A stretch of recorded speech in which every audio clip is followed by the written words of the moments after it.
Allahumma salli ala Sayyidina Muhammad. Salatullah salamullah ala Taha Rasulillah. Salatullah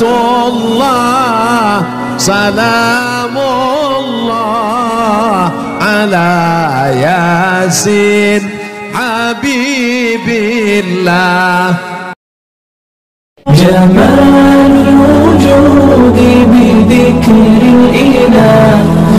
Jangan lupa subscribe, like, and share. Ishrah li sadri wa yassir li amri wahlul 'uqdatam min lisani yafqahu qawli. Wa qad qala ta'ala fi kitabihil karim wa huwa asdaqul qailin. A'udzu billahi minasy syaithanir rajim. Bismillahirrahmanirrahim. Ya ayyuhalladzina amanu taqullaha haqqa tuqatih wa la tamutunna illa wa antum muslimun. Al-ayah. Sadaqallahul azim. Amma ba'd. Ma'asyiral muslimina wal muslimat, para alim, para ulama, para tokoh masyarakat, para orang tua kami, bapak-bapak, ibu-ibu, dan seluruh jamaah salat fardu maghrib yang semuanya insyaallah dimuliakan oleh Allah Subhanahu wa ta'ala.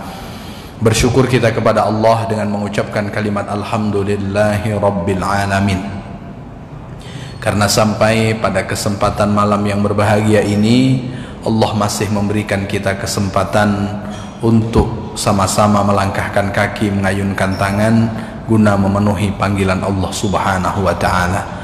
Bersalawat kita kepada Rasulullah dengan mengucapkan kalimat Allahumma salli ala Sayyidina Muhammad wa ala ali Sayyidina Muhammad. Assalamu alayka ya Rasulullah. Seraya berharap semoga kita menjadi bagian dari umat Rasulullah yang kelak mendapat syafaatnya di padang mahsyar, dikumpulkan dengan Rasulullah di dalam surga Allah Subhanahu wa ta'ala. Amin ya rabbal alamin. Bapak Ibu, para orang tua kami yang dimuliakan oleh Allah Subhanahu wa ta'ala, masih melanjutkan tentang tema sebelumnya, yaitu para penghuni neraka. Dan pada kesempatan malam hari ini saya akan menyampaikan hadis Rasulullah sallallahu alaihi wasallam yang diriwayatkan oleh Imam Muslim dari sahabat Rasulullah yang bernama Abu Hurairah radhiyallahu an. Di dalam buku Imam Qurtubi ini beliau menuliskan pada bab fi sifati ahlin nar, di antara sifat penduduk neraka. Hadis ini Rasulullah sallallahu alaihi wasallam bersabda, sinfani min ahlin nar. Kata Rasulullah sallallahu alaihi wasallam, ada dua kelompok yang jika sifat yang ada pada dua kelompok ini ada pada seseorang, maka seseorang tersebut bagian dari orang yang Allah Subhanahu wa ta'ala akan masukkan ke dalam neraka. Lam arahuma, kata Rasulullah sallallahu alaihi wasallam, yang kedua ini aku belum melihatnya. Jadi kata Rasulullah sallallahu alaihi wasallam, yang sebelumnya belum dilihat oleh Rasulullah sallallahu alaihi wasallam, tapi Rasulullah sudah sampaikan di dalam hadisnya. Maka banyak hal yang kemudian pada waktu itu Rasulullah sallallahu alaihi wasallam belum menyaksikan, tapi kemudian Rasulullah sering menyampaikan. Maka kalau sesuatu yang belum Rasulullah sallallahu alaihi wasallam lihat, lalu kemudian Rasulullah sudah menyampaikan, ini diantara bukti kemukjizatan Nabi kita Muhammad sallallahu alaihi wasallam. Sesuatu belum terjadi, tapi kemudian beliau sudah menyampaikan. Beliau sudah menyampaikan. Kiamat, berapa kali kemudian beliau menyampaikan tentang ciri-cirinya, meskipun kemudian ciri-ciri itu belum langsung disaksikan oleh Rasulullah sallallahu alaihi wasallam. Maka yang disampaikan oleh Rasulullah kalau belum terjadi, tidak mungkin bagian dari yang hanya sekedar dipikirkan oleh Rasulullah, tak lain dan tak bukan melainkan wahyu yang Allah Subhanahu wa ta'ala berikan. Maka terkait dengan Rasulullah itu, wa ma yantiqu anil hawa in huwa illa wahyu yuha, yang Rasulullah sallallahu alaihi wasallam sebutkan bukan mengikuti hawa nafsu, tapi benar wahyu yang Allah Subhanahu wa ta'ala sampaikan. Apa dua hal yang pada waktu itu belum dilihat oleh Rasulullah sallallahu alaihi wasallam, tapi Rasulullah menyebutnya bahwa dua hal ini bagian dari orang yang Allah Subhanahu wa taala akan masukkan ke dalam neraka. Yang pertama kata Rasulullah, qaumun ma'ahum siyatun ka'adznabil baqar yadribu nabihan nas. Kata Rasulullah sallallahu alaihi wasallam, ada sekelompok kaum yang dia memiliki apa namanya? Pecut. Bapak Ibu tahu pecut, Bapak Ibu? Apa namanya bahasa lainnya? Yang cambuk. Cambuk. Baik, mohon maaf Bapak Ibu, cambuk. Jadi orang yang kemudian memiliki cambuk, dia memiliki cambuk. Cambuk itu kata Rasulullah sallallahu alaihi wasallam tak ubahnya seperti ekor kerbau. Jadi yang panjang ekor sapi itu, seperti itu model cambuknya kata Rasulullah sallallahu alaihi wasallam. Dengan cambuk itu dia gunakan untuk memukul orang. Dengan itu dia gunakan untuk kemudian menyakiti orang lain. Ini yang disebut oleh Rasulullah sallallahu alaihi wasallam satu di antara orang yang akan menghuni neraka Allah Subhanahu wa taala. Maka terkait dengan orang yang memiliki cambuk ini dijelaskan, yang dimaksud adalah orang yang kemudian memiliki cambuk dengan kekuatan yang ia punya, lalu kemudian dia keluar dari batasan bolehnya memukul seperti bagian dari yang diperbolehkan. Bapak Ibu yang dimuliakan oleh Allah, memukul itu kan ada batasannya. Memukul dengan menggunakan cambuk itu ada batasan. Siapa orang yang dipukul umpamanya, lalu kemudian bagaimana cara memukulnya, bukan karena barang yang kemudian kita pegang, tapi ada batasan-batasan untuk kemudian bagaimana kita menggunakan. Maka orang yang keluar dari batasan-batasan itu bagian dari orang yang diingatkan oleh Rasulullah sallallahu alaihi wasallam, satu di antara penghuni neraka Allah Subhanahu wa taala. Maka di bab hisab sebelumnya sudah saya sampaikan bahwa ketika orang-orang sudah akan Allah Subhanahu wa taala berikan balasan dari amal kebaikannya. Ketika para sahabat bertanya kepada Rasulullah, manil muflis, wahai para sahabatku, menurut kalian siapa orang yang bangkrut itu? Para sahabat menjawab, orang yang bangkrut itu wahai Rasulullah, man laisa lahu mata'un wala dirhamun, orang yang tidak punya harta benda, orang yang tidak punya uang, itu orang yang bangkrut. Kata para sahabat ketika ditanya oleh Rasulullah sallallahu alaihi wasallam. Tapi Rasulullah ketika menjelaskan tentang siapa orang yang bangkrut, ternyata Rasulullah bukan menyebutkan orang yang tak punya uang, bukan orang yang tak punya harta yang sebelumnya banyak uangnya, yang sebelumnya banyak harta bendanya, tapi siapa orang yang bangkrut itu kata Rasulullah, orang ya'ti yaumal qiyamah, yang pada hari kiamat nanti dia datang, bizakatin dia bawa pahala zakatnya, wasolatin dia bawa pahala solatnya, wasyamin dia bawa pahala puasanya, untuk mendapatkan balasan dari Allah Subhanahu wa taala.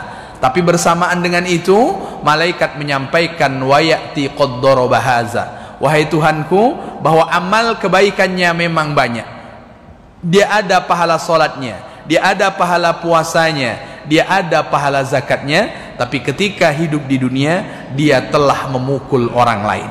Dia mukul orang lain tanpa kemudian dia selesaikan untuk kemudian meminta maaf terkait dengan orang yang dia pukul. Maka oleh karena itu Bapak Ibu yang dimuliakan oleh Allah Subhanahu wa taala, barangkali ini juga masuk dalam kebijakan. Seandainya orang memberikan putusan hukum, lalu kemudian putusan hukum itu melampaui batas dari apa yang kemudian dilakukan dari tindak kriminal oleh seseorang, maka orang yang kemudian memberikan putusan hukum ini jika melanggar batasan dari apa yang harusnya diterima oleh orang yang menerimanya, maka perbuatan ini bisa mengantarkan yang bersangkutan menjadi hal yang menyebabkan bersangkutan berat untuk masuk ke dalam surga Allah Subhanahu wa taala, dalam makna dia akan menjadi orang yang Allah Subhanahu wa taala akan masukkan ke dalam neraka. Cuman Rasulullah sallallahu alaihi wasallam belum pernah melihat ini. Nanti kalau kemudian kita ketemu satu zaman, satu waktu di mana orang sudah menggunakan pecut, di mana orang itu kemudian menggunakan pecut yang kita sebutkan tadi, lalu kemudian digunakan untuk memukul orang dengan tanpa sebab. Kalau memukul untuk litakdib, untuk kemudian memberikan pelajaran, itu tidak masalah. Tapi kalau kemudian memukul untuk melukai, memukul untuk kemudian menyakiti orang lain, itu yang kemudian tidak diperbolehkan.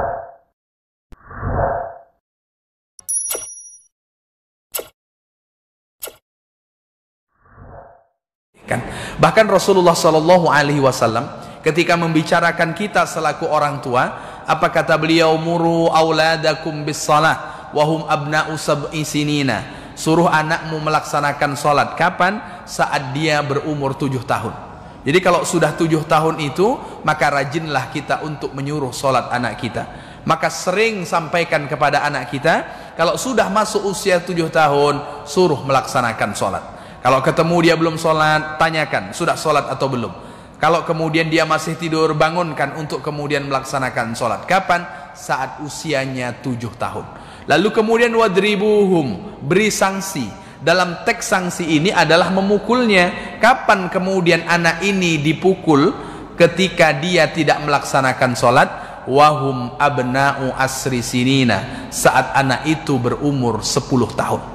Maka memukul anak saat berusia umur 10 tahun, berusia 10 tahun, apa penyebabnya? Karena dia tidak melaksanakan sholat. Tapi memukulnya bukan untuk menyakiti, tapi litakdib, sebagai bagian dari memberikan pelajaran tentang pentingnya untuk kemudian melaksanakan apa yang Allah Subhanahu wa Ta'ala wajibkan. Apa yang Allah Subhanahu wa Ta'ala wajibkan kemudian, meskipun sebagian yang 10 tahun itu belum masuk di usia balik. Tapi kalau seandainya usia 10 tahun itu sudah masuk usia balik, maka kemudian sudah menjadi bagian dari catatan amal di dalam buku kesehariannya. Ini Bapak Ibu yang dimuliakan oleh Allah Subhanahu wa Ta'ala. Yang kedua, kata Rasulullah Sallallahu Alaihi Wasallam, orang yang nanti akan Allah masukkan ke dalam neraka, kata beliau, wanisaun, dan para perempuan kasiat yang mengenakan pakaian ariyat, tapi kemudian dia telanjang. Kata Rasulullah Sallallahu Alaihi Wasallam, dia mengenakan pakaian tapi kemudian dia telanjang. Apa yang dimaksud perempuan yang mengenakan pakaian tapi kemudian telanjang? Ini ada beberapa penjelasan. Satu di antaranya, perempuan yang mengenakan pakaian tapi telanjang itu annahunna kasiyat minathiyab ariyat minaddin. Dia memang betul mengenakan pakaian, tapi dia tak punya pakaian agama. Artinya apa? Dia betul menutup auratnya, tapi kemudian agama yang seharusnya menjadi bagian dari hal yang penting di dalam kehidupannya, dia tidak dimilikinya. Maka kalau orang kemudian tidak tahu tentang agama, maka dia akan mudah membuka auratnya, lalu kemudian dia memamerkan kecantikan, kemolekan tubuhnya. Ini yang dimaksud. Jadi orang mengenakan pakaian tapi kemudian telanjang. Bukan telanjang tapi tak ada sehelai benang pun yang menempel di badan. Tapi kemudian satu di antara penjelasan perempuan yang berpakaian tapi telanjang, dia mengenakan pakaian tapi dengan pakaiannya dia tidak tahu tentang agama, sehingga dia mudah membuka auratnya, sehingga dia mudah untuk memperlihatkan, memamerkan kemolekan dan kecantikan tubuhnya. Ini yang disebutkan oleh Rasulullah Sallallahu Alaihi Wasallam. Dahulu tak dilihat oleh Rasulullah Sallallahu Alaihi Wasallam. Kira-kira Bapak Ibu yang dimuliakan oleh Allah, sekarang kita lihat atau tidak yang bagian nomor 2 ini? Nah, kalau ibu-ibu tak melihat, bapak-bapak melihat atau tidak? Itu dia. Nah, kalau ibu-ibu tak melihat, barangkali bapak-bapak kemudian yang melihat. Maka kalau kenapa dia tidak menutup auratnya? Karena kemudian kosong dari dirinya agama. Kalaulah seandainya dia tahu tentang agama, maka kemudian pasti dia akan menutup auratnya. Dia tahu tentang agama tapi kemudian tak ditutup auratnya juga. Kenapa? Karena Allah Subhanahu wa Ta'ala belum tambahkan petunjuk di dalam dirinya.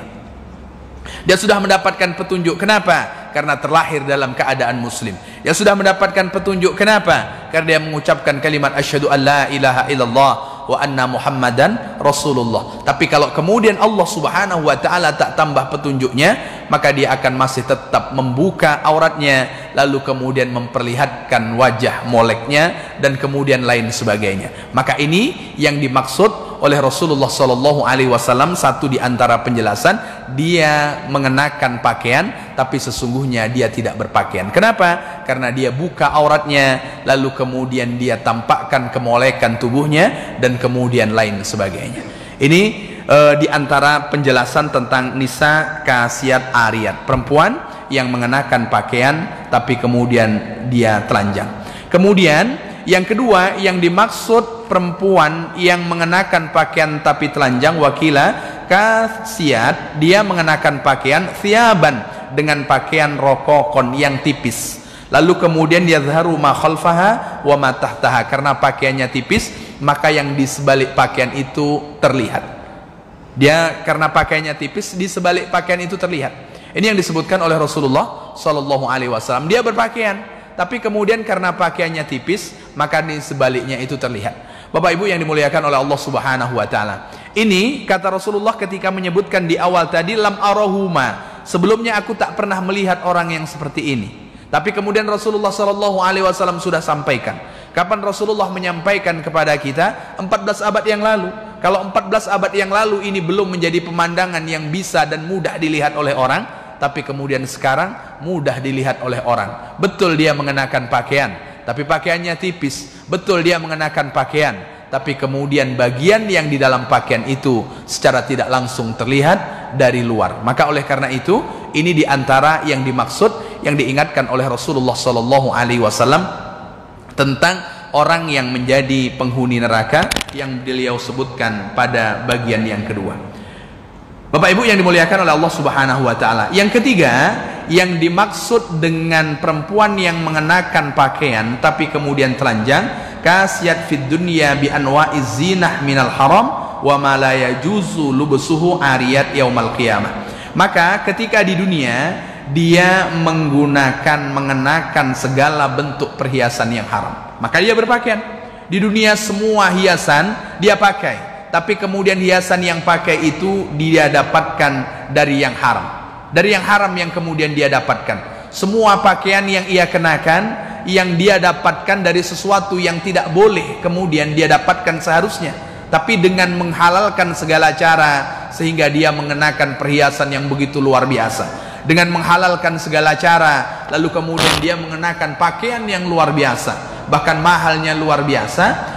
Pada di dunia dia memang betul mengenakan pakaian. Orang tidak tahu apakah pakaian yang ia kenakan itu dengan uang yang halal. Orang tidak tahu apakah kemudian pakaian yang ada di badannya itu dapat dengan cara yang halal. Tapi kemudian nanti di akhirat, ariyat yaumal qiyamah, dia akan menjadi orang-orang yang tidak akan mengenakan pakaian. Ini diantara maksud yang disebutkan oleh Rasulullah Sallallahu Alaihi Wasallam, diantara penghuni neraka Allah Subhanahu Wa Taala itu adalah orang perempuan yang mengenakan pakaian. Sejatinya secara kasat mata dia berpakaian, tapi kemudian tidak berpakaian, dengan penjelasan beberapa poin tadi yang kita sampaikan pada malam hari ini. Bapak Ibu para orang tua kami yang dimuliakan oleh Allah Subhanahu Wa Taala, ini diantaranya. Lalu kemudian Rasulullah Shallallahu Alaihi Wasallam ketika khutbah pada waktu gerhana matahari, beliau menyampaikan wara'aitun nar. Kata Rasulullah Shallallahu Alaihi Wasallam, aku diperlihatkan oleh Allah Subhanahu Wa Taala neraka. Seperti yang sebelumnya pernah saya sampaikan, bahwa Rasulullah Shallallahu Alaihi Wasallam itu sering diperlihatkan hal-hal yang mengagumkan. Satu di antara hal yang mengagumkan yang tak pernah kita lihat sampai sekarang ini adalah bagaimana neraka Allah Subhanahu Wa Taala. Tak pernah kita lihat juga bagaimana surga Allah Subhanahu Wa Taala.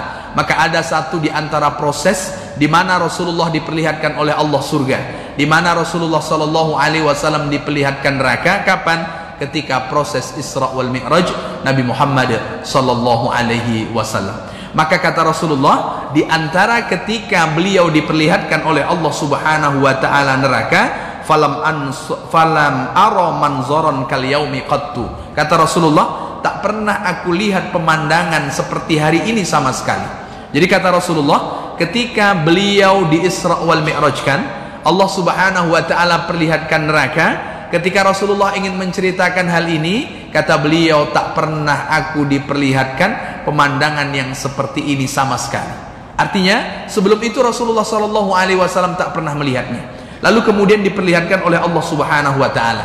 Lalu kemudian apa yang beliau sampaikan? Wa ra'aitu aktsara ahlihan nisa. Kata Rasulullah, saat aku diperlihatkan oleh Allah Subhanahu Wa Taala neraka, yang banyak di dalamnya adalah perempuan. Ini penjelasan Rasulullah. Mohon maaf ibu-ibu, jangan marah dengan saya ya. Ini saya hanya menyampaikan saja. Jadi kata Rasulullah Shallallahu Alaihi Wasallam, saat aku diperlihatkan oleh Allah Subhanahu Wa Taala penghuni neraka, ternyata yang paling banyak di dalamnya itu adalah perempuan. Ini kata Rasulullah. Lalu kemudian, qalu bima ya Rasulullah. Karena sahabat mendapatkan cerita dari Rasulullah,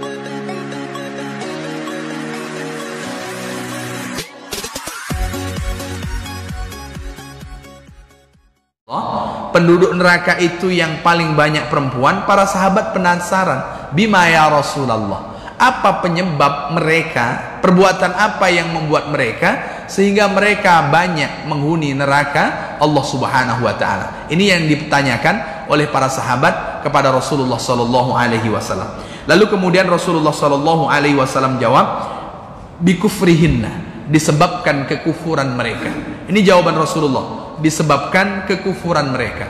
Bapak Ibu yang dimuliakan oleh Allah Subhanahu wa taala, kalaulah seandainya ciri-ciri sifat Allah Subhanahu wa taala perlihatkan, barangkali kita bisa membekali diri supaya tidak masuk di dalam sifat dan ciri-ciri yang disebutkan oleh Rasulullah sallallahu alaihi wasallam.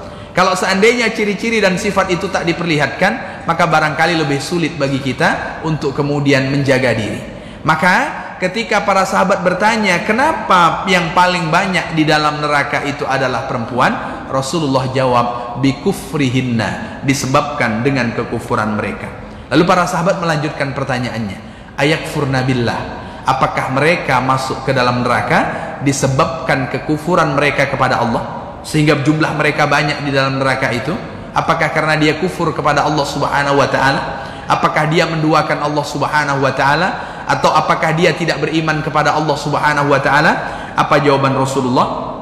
Qala yakfurnal ashir, disebabkan mereka mengkufuri suaminya. Ini yang disebutkan oleh Rasulullah sallallahu alaihi wasallam, mengkufuri suaminya. Apa yang dimaksud mengkufuri suaminya? Kemudian Rasulullah sallallahu alaihi wasallam melanjutkan, wa yakfurnal ihsan, bukan hanya suaminya, bahkan kebaikan yang dilakukan oleh suaminya. Lau ahsanta ila ihdahinna dahr kullah, seandainya engkau berbuat baik kepada perempuan selama 1 tahun penuh, tak ada cacatnya sama sekali, semua interaksi, semua yang kita lakukan dengan mereka itu baik, kata Rasulullah sallallahu alaihi wasallam, summa ra'at minka ma tukrih qalat ma ra'aitu minka khairan qattu. Saat dia melihat sesuatu yang kurang darimu, saat dia melihat sesuatu, satu hal saja yang membuat dia tidak senang darimu, maka dia akan mengatakan, aku tak pernah sama sekali melihat kebaikan darimu. Ini yang disebutkan oleh Rasulullah sallallahu alaihi wasallam. Maka Bapak Ibu yang dimuliakan oleh Allah Subhanahu wa taala, dari yang dijelaskan oleh Rasulullah sallallahu alaihi wasallam kepada kita tentang kenapa Rasulullah diperlihatkan oleh Allah penduduk neraka yang paling banyak itu perempuan, ternyata disebabkan kekufuran mereka. Apakah mengkufuri Allah? Tidak. Kepada siapa mereka mengkufuri? Kepada suaminya. Tentang apa? Tentang kebaikan yang dilakukan, sekian banyak kebaikan setahun, sepanjang tahun dia lakukan, lalu kemudian ada satu saja, yang satu itu dia tidak senang, maka dengan satu itu kemudian dia akan mengatakan, tak ada sama sekali kebaikan di dalam diri ini. Ini yang luar biasa, Bapak Ibu yang dimuliakan oleh Allah Subhanahu wa taala. Ketika ini sudah diingatkan Rasulullah sallallahu alaihi wasallam kepada kita, paling tidak kita bagi suami tahu sehingga kita bisa membatasi diri. Paling tidak bagi ibu-ibu juga tahu bagaimana kemudian kita menghindar dari sesuatu yang diingatkan oleh Rasulullah sallallahu alaihi wasallam kepada kita. Jadi sederhananya kepada suami, maka sampai kemudian Rasulullah sallallahu alaihi wasallam mengatakan, surga bagi perempuan itu jauh lebih mudah untuk didapatkan dibanding kemudian laki-laki yang mendapatkannya. Rasulullah sederhana, in salat solaha, kalau ada perempuan salat 5 waktunya, wa shamat ramadhanaha, dia puasa bulan Ramadannya, wa hasanat farjaha, dia jaga kehormatan dirinya, wa ata'at zaujaha, lalu kemudian yang keempat dia taat kepada suaminya, maka silahkan pilih 8 pintu surga mana yang kemudian dia inginkan. Jadi yang Rasulullah SAW sebutkan, mohon maaf Bapak Ibu yang dimuliakan oleh Allah Subhanahu wa taala, tidak begitu banyak. Apa yang Rasulullah sebutkan? Salat 5 waktu. Apa yang Rasulullah SAW sebutkan? Puasa pada bulan Ramadan. Apa yang Rasulullah SAW sebutkan? Jaga kehormatan diri. Yang keempat baru kemudian taat kepada suami, maka silahkan dari pintu 8 mana dari pintu surga yang kemudian dia inginkan. Rasulullah SAW sebutkan secara sederhana seperti itu. Maka kira-kira Bapak Ibu yang dimuliakan oleh Allah Subhanahu wa taala, dari poin yang pertama salat 5 waktu, insya Allah tidak berat. Yang kedua, lalu kemudian melaksanakan puasa bulan Ramadan, insya Allah dilakukan. Menjaga kehormatan diri meskipun berat, tapi kemudian banyak orang-orang yang beruntung karena keimanannya, maka dia jaga kehormatan dirinya. Kemudian yang keempat, barangkali Bapak Ibu yang dimuliakan oleh Allah Subhanahu wa taala, ini agak berat sedikit. Betul atau tidak betul ibu-ibu? Bu, taat ke suami berat atau ringan? Ringan Bu ya? Alhamdulillah. Jadi kalau ringan ini luar biasa. Maka Bapak Ibu yang dimuliakan oleh Allah Subhanahu wa taala, kalau ketemu barangkali sedang ada hal yang tak baik dengan istri, lalu kemudian kebaikan yang selamanya kita lakukan dia tak pernah menyebutnya, tapi satu saja hal yang tak baik yang kita lakukan itu yang akan disebut berulang kali. Itu maklumi saja. Kenapa? Karena ini sudah Rasulullah SAW sampaikan 14 abad yang lalu. Contoh sederhana, umpamanya istrinya lagi hamil muda, lalu kemudian waktu kita masih di luar rumah, dia berpesan kepada kita untuk membelikan sate umpamanya. Kita ingin membelikannya, tapi di perjalanan kita lupa. Lalu kemudian sampai ke rumah yang lainnya kita belikan, buah kita belikan, semuanya kita belikan. Tapi kemudian sate yang dia pesan dengan baik itu kita lupa. Kira-kira sampai di rumah, apakah kemudian yang diingat, yang diambil apa yang kemudian kita beli, atau kemudian yang dia cari sate yang kemudian dia titipkan kepada kita? Ya, biasanya yang akan dicari sate itu. Makanya ketika kita tahu ini sebagai laki-laki, maka kemudian maklumi ini sudah Rasulullah SAW sampaikan 14 abad yang lalu. Tak akan mungkin bagi laki-laki yang baik tak ingin bersama dengan istrinya nanti di dalam surga. Maka pasti dia akan maafkan. Dia akan maafkan. Kenapa? Karena satu di antara kekurangan perempuan, segudang kebaikan yang dilakukan oleh suaminya, kalau ada satu yang tak baik, maka yang dia akan ingat itu adalah yang tak baik. Yang repot itu kalau kemudian laki-laki tak tahu tentang ini bagian dari perempuan itu. Yang repot, kalau dia tidak tahu ini bagian dari perempuan, maka kemudian pasti akan dibalas dengan kalimat yang sama, dibalas dengan kalimat yang kemudian tidak baik. Perasaan saya sudah 11 bulan 29 hari berbuat baik, hanya karena satu ini, lalu kemudian engkau mengatakan tak ada kebaikan sama sekali dariku. Ini kalau kemudian kita tidak memahami bagaimana bagian dari yang sudah disebutkan oleh Rasulullah SAW tentang perempuan. Maka oleh karena itu juga bagi ibu-ibu ketika kemudian tahu tentang ini, bagaimana kemudian kita menjaga diri untuk kemudian tidak mengkufuri suami, melupakan sekian banyak kebaikan hanya karena satu kekurangan. Itu paling tidak yang kemudian kita batasi diri kita, supaya kita tidak menjadi bagian dari pemandangan yang Allah perlihatkan kepada Rasulullah SAW pada waktu itu, ketika Rasulullah diperlihatkan di dalam neraka yang paling banyak penghuninya itu adalah perempuan. Bapak Ibu, kalau kita membaca hadis di dalam Sahih Bukhari yang kemudian disarah oleh Imam Ibnu Hajar Al-Asqalani, ketika Rasulullah SAW menyampaikan hadis ini, bersamaan dengan hadis ini Rasulullah SAW memberikan solusinya. Apa di antara solusinya? Kata Rasulullah SAW, ya ma'saron nisa, kata Rasulullah, wahai para perempuan, tasaddaqna, banyaklah kalian bersedekah. Kenapa? Karena dengan sedekah itu satu di antara yang akan menutup kekurangan tentang kebiasaan perempuan yang mengkufuri kebaikan suaminya. Maka perempuan harus banyak-banyak bersedekah. Itu di antaranya. Karena ada bagian dari kekurangan ini, kemudian Rasulullah SAW sebutkan solusinya. Maka di mana-mana yang sering Bapak Ibu, kalau kota infak diputar di tempat ibu-ibu dengan di tempat bapak-bapak, kalau dihitung kira-kira banyak yang mana ini? Banyak bapak-bapak atau banyak ibu-ibu ini? Kalau banyak ibu-ibu, berarti ibu-ibu yang memahami solusi dari kekurangan di dalam dirinya yang disebutkan oleh Rasulullah SAW. Kalau masih juga banyak bapak-bapak, berarti ibu-ibu yang kemudian kurang memahami solusi yang kemudian disampaikan oleh Rasulullah SAW. Kalau kemudian saya lihat di beberapa lembaga sosial itu, kalau melihat list orang-orang yang banyak kemudian memberikan sebagian hartanya yang Allah Subhanahu wa taala titipkan, memang laki-laki banyak juga, tapi biasanya kalau dengan jumlah itu biasanya yang sering perempuan lebih banyak dibanding kemudian dengan laki-laki. Karena memang laki-laki tanggung jawabnya bukan hanya kemudian memberikan sedekah, barangkali juga mengamalkan hadis Rasulullah SAW, sedekah terbaik laki-laki itu adalah sedekah yang diberikan kepada keluarganya. Jadi berbaik sangka saja kalau sedekah dari bapak-bapak tak banyak, karena bapak-bapak mengamalkan hadis ini.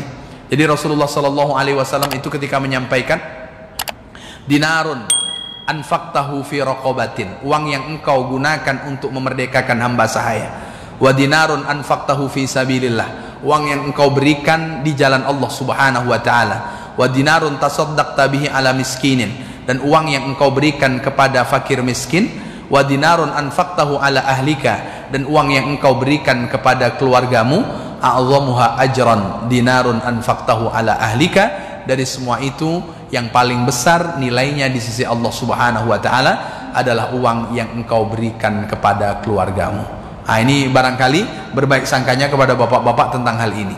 Kalau kemudian ibu-ibu itu kenapa sedekahnya banyak? Karena dia kemudian tahu kekurangannya. Kalau bapak-bapak umpamanya sedekahnya tidak banyak, barangkali dia mengamalkan hadis Rasulullah tentang sedekah yang paling terbaik adalah sedekah untuk keluarganya. Barangkali itu Bapak Ibu yang bisa saya sampaikan pada kesempatan malam hari ini terkait dengan beberapa hal yang kalau kemudian kita tidak menghindarinya, kita bisa menjadi bagian dari para penghuni neraka yang sudah kita bicarakan pada malam hari ini. Barangkali ada yang ingin didiskusikan Bapak Ibu dari tema kita pada malam hari ini, dipersilahkan. Boleh mungkin dari bapak-bapak atau dari ibu-ibu. Masih ada beberapa menit lagi, sekitar 7 menit. Kalau ada yang ingin didiskusikan. Baik, dari bapak-bapak tidak ada? Dari ibu-ibu, ada yang ingin ditanyakan ibu atau didiskusikan? Pas? Ah, ini pas belum Agustus pun sudah pas kita mengheningkan cipta. Baik Bapak Ibu yang dimuliakan oleh Allah Subhanahu wa taala. Maka terkait dengan hadis-hadis yang membicarakan tentang penghuni neraka, bukan berarti kemudian kita menutup diri lalu kemudian malas, toh juga nanti masuk ke dalam neraka. Tapi ada satu hal yang kemudian perlu membuat kita senang ketika Rasulullah SAW menyampaikan pesan yang hadisnya didokumentasikan oleh Imam Bukhari dari Abu Hurairah radhiyallahu an. Rasulullah SAW memberikan pernyataan. Apa kata beliau? Kullu ummati yadkhulunal jannah. Kata Rasulullah, semua umatku nanti masuk ke dalam surga. Bahkan Rasulullah ketika hidup, datang malaikat memberikan tawaran. Apa tawaran malaikat kepada Rasulullah? Rasulullah diberi dua pilihan. Yang pertama, pilihan pertama, ayyadkhula nisfu ummatikal jannah. Muhammad, separuh umatmu nanti masuk ke dalam surga. Wa bainas syafa'ah, pilihan yang kedua, nanti engkau bisa memberikan syafaat.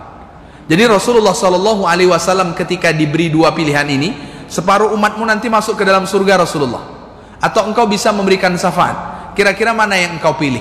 Ternyata ikhtartu syafa'ah, kata Rasulullah, aku memilih syafaat. Rasulullah memilih syafaat. Kalau Rasulullah memilih syafaat, berarti Rasulullah tidak menginginkan kalau hanya separuh dari umatnya saja yang masuk ke dalam surga. Karena Rasulullah tidak menginginkan separuh umatnya saja yang masuk ke dalam surga, beliau katakan kullu ummati yadkhulunal jannah. Semua umatku nanti akan masuk ke dalam surga. Saat itu illa mayyaba, kata Rasulullah, kalau ada umatku tempat terakhirnya bukan surga, berarti dia termasuk orang-orang yang tidak menginginkan surga. Itu saja yang Rasulullah sebutkan. Semua umatku nanti masuk ke dalam surga. Kalau ada umatku nanti dia tidak masuk ke dalam surga, tempat terakhirnya bukan surga, berarti dia termasuk orang yang tidak menginginkan surga. Para sahabat bertanya kepada Rasulullah, wa may ya'ba ya Rasulullah? Rasul, siapa di antara sekian umatmu nanti yang tidak menginginkan surga? Apa jawaban beliau sederhana? Man ata'ani dakhalal jannah wa man asani faqad aba. Kata Rasulullah, orang yang taat kepadaku berarti dia nanti masuk ke dalam surga, dan orang yang tidak taat kepadaku berarti dia tidak menginginkan surga. Bahasa Rasulullah, tidak kemudian nanti dia masuk ke dalam neraka, tapi dia tidak menginginkan surga.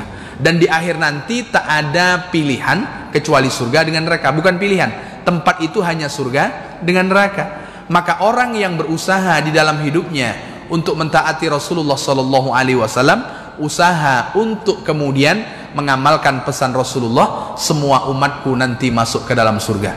Tapi kalau kemudian dalam hidup ini kita ingkar, tidak taat kepada Rasulullah SAW, berarti kita termasuk orang-orang yang tidak menginginkan surga Allah Subhanahu wa taala. Kalau kita ingin menjadi orang-orang yang menginginkan surga Allah, berarti kita taat kepada Rasulullah SAW.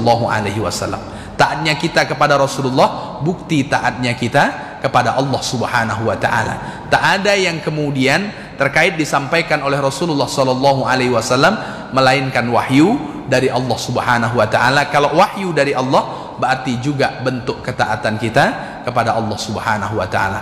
Bapak Ibu yang dimuliakan oleh Allah Subhanahu Wa Taala, semoga hadir kita di rumah Allah Subhanahu Wa Taala, hadir kita di majelis ilmu ini, satu di antara bentuk ketaatan kita kepada Rasulullah, sehingga nanti kita menjadi orang-orang yang Allah kumpulkan dengan Rasulullah di dalam surga Allah Subhanahu Wa Taala. Amin ya rabbal alamin. Karena beliau pesankan terkait dengan kebiasaan kita untuk menambah pengetahuan kita ini, beliau katakan, man salaka tariqan yabtaghi fihi ilman sahalallahu lahu tariqan ilal jannah. Orang yang keluar dari rumahnya untuk menambah ilmunya, untuk menambah pengetahuannya, maka dengan kebiasaannya itu Allah akan mudahkan jalan baginya menuju surga Allah Subhanahu Wa Taala. Terakhir, sama-sama kita meminta kepada Allah Subhanahu Wa Taala agar kita, keluarga Riau khususnya, Indonesia secara umumnya, Allah Subhanahu Wa Taala hindarkan dari wabah corona, dan bagi mereka yang sudah positif, semoga Allah Subhanahu Wa Taala sembuhkan, dan kemudian kita semoga menjadi orang-orang yang Allah beri perlindungan. Amin ya rabbal alamin. Demikian tutur kata yang tak berkenan, saya mohon maaf. Sama-sama kita tutup dengan doa kafaratul majlis. Subhanakallahumma wa bihamdika asyhadu an la ilaha illa anta astaghfiruka wa atubu ilaik. Assalamualaikum warahmatullahi wabarakatuh. Jangan lupa subscribe, like, and share. Salatullah salamullah ala taha rasulillah. Salatullah salamullah ala yasin habibillah.